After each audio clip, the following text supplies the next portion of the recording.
Mavsam Samadov. That is the name of the individual in that video that many of you seen who come across our border and says, you will know my name. You'll know who I am, basically. It's what he was saying.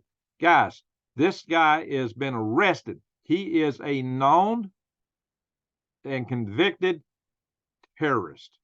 This is not a word I'm making up. This is even on U.S. government websites, guys, from years back, not recently. You won't see a peep of this apparently on any lamestream legacy media. But guys, let me show you this here. We know who he is. So hang on, guys. You're not going to believe this. Yes, he crossed our border into the United States. Just walked across very casual. Look at that casual stance there. But look at his face. His face has got a look of determination. He's piercing eyes here. So, and not only that, I'm going to show you some stuff in a minute. So he was in prison actually for 11 and a half years on a bunch of charges, including and not limited to arms trafficking, at least illicit use of weaponry, criminal premeditation, and what? I don't know if I want to say this. Just look here what it says, guys.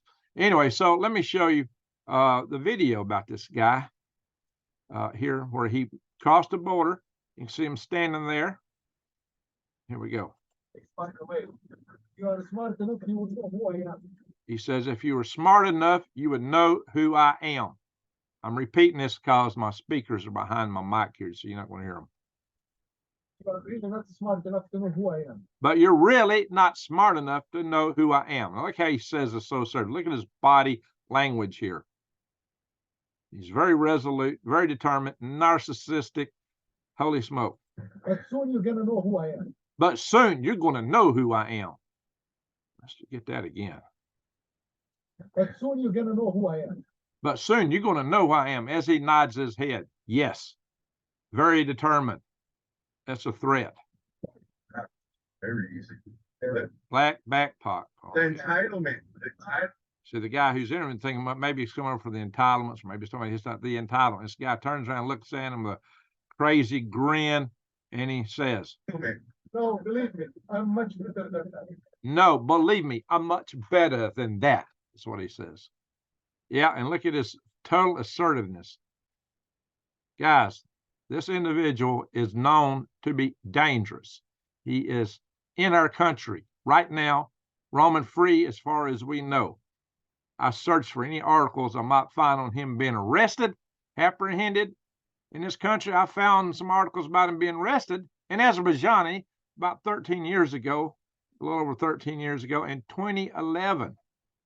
Azerbaijani Islamic Party member arrested. This is him right here. This is the guy. I mean, if you want to come back, look, I think there's some comparative pictures on some of these articles. There he is. There he is. That's him. That is him. Yes. Mavsam Samadov. Jeez. Arrested in Azerbaijani. Why? Because back then he was 45. He was trying to overthrow the government of Azerbaijani. Azerbaijani, as you might know, is an Islamic state, but they are Sunni Muslim. He is Shia. Now, where is Shia Muslims headquartered out of? Oh, yeah, Iran. Makes you think. Now, his party isn't the same party as a lot of the other groups that we're accustomed to having sleeper cells in this country, such as Hezbollah. Oh, no, he's got his own group, the Azerbaijani Islamic Party. Is he the only one here? Who knows? With all the throngs of tens of thousands, hundreds of thousands crossing our border, all kind of people could be coming across. And if somebody don't love this country, that might give them the motivation to come here. Somewhere he made a quote. Here it is, guys. Here's a quote from him. And this was citing his case against Azerbaijani, but it just gives you an ilk of who he is, what kind of determination he has. We are against those who are against our religion. Now, Azerbaijan is a religious state. It is a Muslim state, but they're not Sunni. We have to destroy such a cruel regime at his head. And then when he was giving this speech, the attendees responded, Allahu Akbar. So, guys, I don't know. You tell me. You tell me what this guy's all about. Could he be dangerous in this country? You tell me. Oh, it's all roses, according to some people. Wow. Everything's good. Kamala Harris just testified that our border has never been more secure. Wow. Does that say clueless? Anyway. Yeah, recently released terrorist and illegal migrant that came through our southern border into Arizona. Well, too bad Arizona don't have the concertina wire that Texas has put up. Well, the current governor, Miss Katie Hobbs, they wouldn't have that now, would they? She would, she's let this guy through. She's not going to follow Greg Abbott. But maybe if Carrie Lake had gotten elected or put in office, let's put it that way, maybe it would happen. There's no question about the election there. No. What's this say here? Judge dismissed Carrie Lake's latest challenge in the election loss. Well, certainly she thought there were some issues, and so have a lot of other people. Anyway, it all had to do with how things were counted in Maricopa County. I don't know, guys, but there's some people took issue with that, just like they did the national event. Anyway, for whatever it is it worth? Here's a bio of this guy on the USCIRF, which is the United States Commission International Religious Freedom organization. But this is a government website. It's .gov. This is a government, U.S. government website. Now, this is referring to him from back in 2011 and his arrest there. So this is not, it's been updated a few little things. March 27, San Ross reported placed in a punishment cell for 5 days for praying in prison. I don't know, guys. Anyway, this is interesting. This thing has been updated today on January 24, 2024. Radio Free Europe, Radio Liberty published an interview with him on the first anniversary of his release from prison. Samadov spoke about a current state of religious freedom in Azerbaijan. His time, so it's not talking. Now he's allowed to leave the country. Well, now we see where he went. It's not all talking about him being here. This was updated today, days after that video that I showed you guys was made. No reference to that. Jeez. Nature of charges. Now, this is not Greg Allison making this up, but I assume that the platform will think this is disinformation. But it's here on the U.S. government website. Arms trafficking, illicit use of weapons, criminal premeditation. Any of those on the U.S. government website, I dare not say this on this platform. Criminal, and what? Now, he's got to be just as safe as a little kitten. He's got to be, because he come across the border. Everybody coming across the border just loves us so much. See all the love in this guy's face? Look at him. He's got a face just filled with love and empathy. You tell me. I'd like to see what you think in the comments below. So, I showed on Green Greg's back several months ago an article by a Mr. Rockefeller, I don't remember his first name now, claiming that, there's no Hezbollah in South America. Nobody's crossing our border. You don't have anything to worry about people crossing our border, laughing at people talking about sleeper cells in this country, just laughing at them. And it made, some mainstream news. Got posted on a major website. And why is that not considered disinformation when the government's own websites counterpoint that? And I showed you articles on that then. I'll show you a little bit right now, too. And why we need to be concerned about what's coming across our border. Maybe. Now, looky here. There's the president of Venezuela. Yeah. And here he is with the Iranians.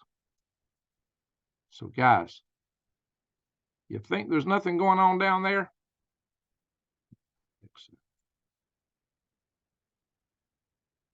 This is AtlanticCouncil.org. Too often, Hezbollah and Venezuela is characterized as only a potential terrorist threat. Yeah, So what this article says, help turn Venezuela into a hub for the convergence of traditional organized crime and international tea. I shouldn't say that word too much on here. Anyway, guys. So, face of another faded sham election in Venezuela, countries throughout the Americas and Europe are focusing on many illicit tactics of Nicolas Maduro he uses to hold on power. Top among them, far-reaching illicit networks that prop up his regime. Guys, nothing to see here. Hezbollah and crime terror convergence.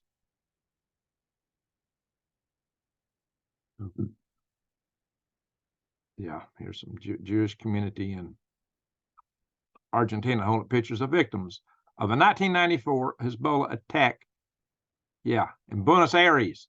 Oh, no, they're not in South America. Every one of these pictures is a victim of an attack. By who? They're not here. They've told us they're not here. No, they can't be here. No. These guys just have some imagination. Well, here it is from the U.S. govinfo.gov, from the U.S. government publishing office, from a House hearing at the 112 Congress, 112 Congress, talking about Hezbollah and Latin American implications for the U.S. homeland. And this was back from 2011, about the time he got arrested. This is an ancient report, but nobody's come across our border since then because Kamala told us it's secure. Nothing to worry about, guys. So anyway, rising concerns about Hezbollah in Latin America Mid-East conflict. So they're talking about this border region between Brazil, Argentina, Paraguay, that apparently is a hot spot for this group. Hezbollah in the tri-border area. For decades, the tri-border area of Argentina, Brazil, and Paraguay has been the hub of Iranian and Hezbollah activity in Latin America. Not just Hezbollah, a hub. In the 1990s, Iran and Hezbollah carried out 2 major terrorist attacks in Argentina. 1992, yeah, that's the 22 individuals that got taken out and 242 injured. That's major. And another 85 were taken out after that. And so, guys, counterterrorism, and so they are down there, and people from down there, they have not been crossing our southern border. It's a figment of our imagination, right? Jeez. I don't know, guys. Now, this is a very interesting report right here. This report just came out, and it is the Hezbollah's operations and networks in the United States. And this come out from George Washington University, which is inside the Beltway, you know, there in Georgetown. So, wow, guys. Well, this is 2 years old. This is already dated. Excuse me. This is 2 years old, but it's more recent than some other stuff I've shown you. 2 years old. So, let's see here. Let's find out some things. While groups like the Islamic State and Al-Qaeda have dominated the headlines for recent years, other key organizations such as Lebanese Hezbollah, or simply Hezbollah, have developed a significant support base in the United States, from fundraising rings to weapons procurement and more. Hezbollah influences spans across the country, even if the group's activities rarely make up the front pages. Well, why would they? Well, they're lamestream legacy news media. While Hezbollah has not executed any successful TTAC in the United States, the group still attempts to develop an operational capability to do so, and continues to use the United States as a financial and logistical hub to support its activities and operations around the world. Whoa, whoa, get this too. Continues to use the United States as a financial, but it's still attempts to develop operational capability to do so. Talking about T-attacks. Nah, that can't be. Who are these guys at Georgetown that have been investigating this for 2 decades? How could they possibly come up with this? La, la, la, la, la, la, la. So, Yeah, together, Hezbollah affiliated networks worked as a whole and often committed a broader operation mission of committing illegal activities to raise money, smuggle goods, and otherwise take advantage of the United States financial system for profit. Yeah, and fund the way they conduct stuff. They wouldn't have any malcontent against the United States. But see, this data is effective that they've collected from 1997 to 2020. So this is already 4-year-old data. The border has been so tight since then. You know, we haven't had an acceleration of people crossing the border in recent years now, have we? No, they couldn't get in here. But apparently they already got in here. How did that happen? So this data came from the ones that got identified by the federal government, the ones that got arrested for some of their financial activities. So what is there? We don't know. These are the ones that popped up. But this section provides a statistical profile of 128 individuals, which are included in the author's data set. So they already were tracking 128 individuals 4 years ago. There can't be no more now. We didn't see somebody just cross the road. The average age is 40. But slightly higher than 42, so they're not that old. They're from 22 to 68. Gender overwhelming majority of cases were male Hezbollah operatives. Women make up 16%. So there are some of the women coming across. Some of those women you see are Hezbollah, according to this. Yeah. So the geographic area includes 11 states. With Hezbollah-related activity in Michigan, 55 cases, California, 19 cases, New York, 15 cases, and 16 in North Carolina. I'll show you a map here in a little bit. There it is. That's the map that was current as of 4 years ago of the known cases. Yeah. So they also got activities in Florida, Georgia, Virginia, Maryland, it looks like, or Delaware. There's some color in there, it looks like. New Jersey, Pennsylvania, Ohio, New York, Michigan, Illinois, Iowa, and of course, California. Yeah, so it's in trend. So here you are, guys. So now this talks about, this is the Hezbollah cases. Total cases 128. But there's also Islamic State. Categorized activities in the United States. Hezbollah-related activities in the United States vary in several ways. First, in the period examined in this report, there were no cases of individuals arrested for seeking to carry out attacks on U.S. soil. However, Hezbollah-affiliated individuals engaged in several other categories of activity in support of the group. These were coded based on open source information about individuals' primary activities, such as legal sources and open source reporting. Yeah, and one of the things it says in here, operational category, human smugglers, oh, they ain't do so great, travelers, weapons procurement, surveillance operatives. That's what you got to be worried about, because one of the things in here somewhere it talks about is that we're conducting surveillance for future operations. That's what we got to worry about. That's in this report somewhere. I don't know if I'm going to find it scrolling through here. Maybe I will. Let's see. Yeah, this is a young man here that got involved. Talking about his case. Money launderers and fraudsters. Nah. Let's see. Good smuggling. Oh, yeah, they smuggle goods. Guys, how in the world did the stuff that showed up in that Chinese lab in the United States get in our country? Operational category overview. Let's see. There are several potential explanations. This relatively small proportion of cases, including the desire by Hezbollah supporters to take advantage of U.S. financial system, strategic top-down and bottom-up organizational dynamics. So they are hiding. Means that what we've seen is the tip of the iceberg, guys. The tip of the iceberg. We're not seeing the bulk of what's going on.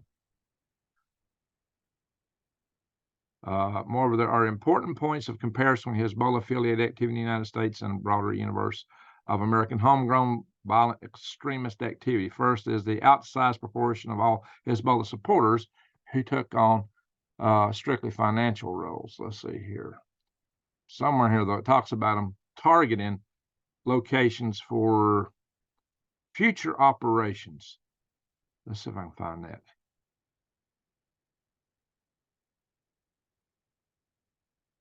Pardon me if I'm taking a little extra time here, guys. I'm hoping to find that quote. I read it in here. I read this thing. I'm trying to skip around. Oh, look at this. Teref request the weapons. It could take down an F-16. What? I want to warn you guys about possibility of people outside our air bases. Pre-operational surveillance. Here we are.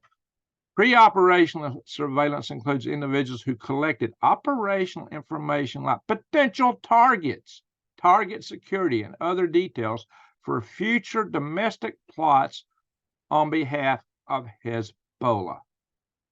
So this is the thing that you most need to see. Pre-operational surveillance includes individuals who collected operational information like potential targets, target security, and other details for future domestic plots on behalf of Hezbollah. That says it all right there. Now, this isn't the only group. No, this group is different than the one I just showed you. This is a different group than this guy's. Because Mavsum Samadov, his group is the Azerbaijani Islamic Party. That's a different organization.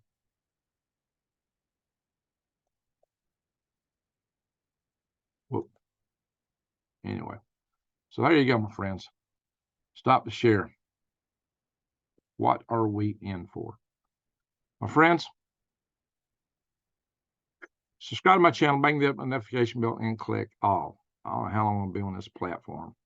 They don't like this stuff. They've been demonetizing my videos, so whenever I go live, please come in and give a super chat if you can, because I don't have anything else for you to sign up for at this point in time, like a lot of other channels. I don't have another network or membership set up.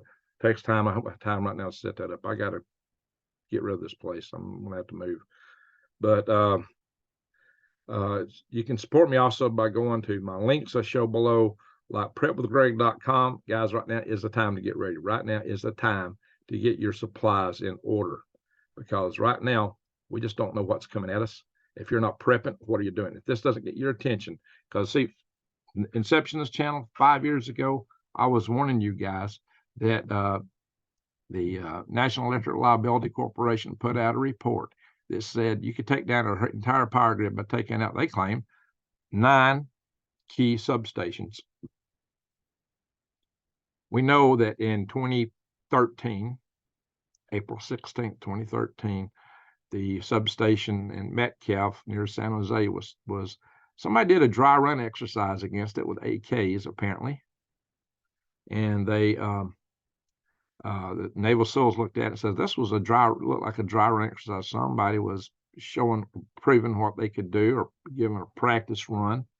On the same day that North Korea's satellite first flew over Washington, D.C., which might have a EMP device on board. But after this came out, this report came out, it was briefed to the head of the Iranian Revolutionary Guard Corps. Say, look, we can take out the entire grid in the United States by just taking out 9. And his response was, I've already got 20 targeting the United States with sleeper cells. This was years ago. Guys, you don't even have to have AKs. I mean, if you had side grinders and little battery-powered side grinders and impact drills, you could do the same thing. It wouldn't take but a crew. If they dedicated a crew to each one, that's, a couple folks each, the top 40 people, if we're going after 9, 18, or if they go sequentially after them, a smaller crew. It don't take but a handful of people and a little bit of money to pull off an operation that could bring this country to its knees. You take out enough of these critical substations, if you bring down a grid and a bunch of these things fry, It takes 18 months to get them on the loading dock. And what the Congressional Task Force on EMP told us back way back before then was that if we lose our grid in a year, 9 out of 10 Americans will be gone. Who's going to even install these things? How do you even order them or requisition them when the monetary system is down because it's all banking, electronic, all of our 14 critical subsystems in the United States rely on electricity. It is the most critical one. And now we know that there's so many Hezbollah members in the United States just 4 years ago, from what I just showed you, it way exceeds the number required to do that. It's been, in some of the committees I've attended, it's been stated there's 20,000 active members of the Chinese People's Liberation Army inside this country. Yeah, I don't know, but you could see how it could happen with so many tens of thousands, hundreds of thousands crossing our border. Look at the photographs of them. Military-aged, fit young men with a few women sprinkled in, which may also be in the same service, just like in Hezbollah. How many different organizations are present here that don't have the best intent of our country? And it's like, what's the logo? What's the chant, the battle cry of the Houthis? It's God is greatest, death to America, death to Israel. America comes first in their chant. Jeez. But that don't mean anything. No, they're just flapping their gums, according to some. After also launching missiles. So I'd say take it to the bank, my friends. This is not a good time. It is a time to get ready. It's a time to prepare. So let me do a screen share one more time here just to show you. Go to prepwithgreg.com, and right now you get $200 off this special 3 months of emergency food for less than $600. That's less than $200 a month, guys. The stuff is in ruggedized buckets. You can take it outside and bury it, so when they come and look in your pantries, they ain't gonna find it. So, or you can bug out with it easily. And once you go to prepwithgreg.com, after you do that, I still get a little credit if you click on the My Patriot Supply store here and go in and find many other things that got in there to help you prepare. Water filtration, air filtration, many other things. So my friends, get ready. We are in perilous times. War abroad, war at home. Good gosh. Everything could come loose. These are sleeper cells. They haven't got the call to be activated. I'm going to share with you probably tonight in a live stream, maybe on my Green Greg's channel, where it's thought that we're on the verge of war with Iran. If we go after trying to take the leadership of Iran down, that is probably the activation call for the sleeper cells. I don't know. It's not pretty, my friends. It's not pretty. Anyway, get ready. Keep your eyes wide open. Head on swivel. Again, this is Greg Allison on Swivel Head News. Greg out.